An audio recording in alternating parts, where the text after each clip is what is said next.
Enderece su vida. Fíate del Señor de todo tu corazón y no te apoyes en tu propia prudencia.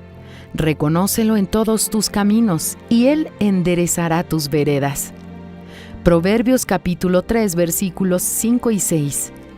Confiar en Dios y reconocerlo en todos sus caminos es el secreto para enderezar su vida. Es decir, si usted no confía en Dios y no lo reconoce en sus caminos, puede esforzarse cuanto sea para hacer las cosas confiado en su propia capacidad, pero siempre va a frustrarse. Por eso es una advertencia para que no se apoye en su propio entendimiento. Usando la inteligencia es fácil comprender este proverbio.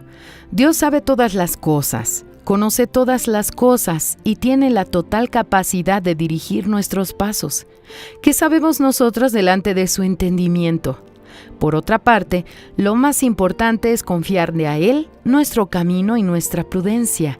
Reconocerlo en sus caminos es colocarlo por encima de todo. Ver su vida con ojos espirituales.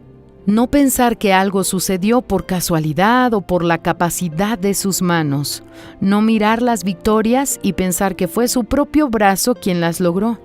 Confiar en Él en todos los momentos y no pensar que logra hacer algo mejor que Dios solamente por tener un par de brazos y piernas visibles.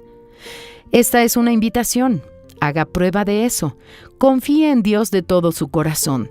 Coloque su vida totalmente en sus manos y reconózcalo en sus caminos. Usted ciertamente verá todo enderezándose. Reconozca a Dios en sus caminos, fíese de Él y crea en esa promesa. Fragmento del libro El Pan Nuestro para 365 días del obispo Edir Macedo.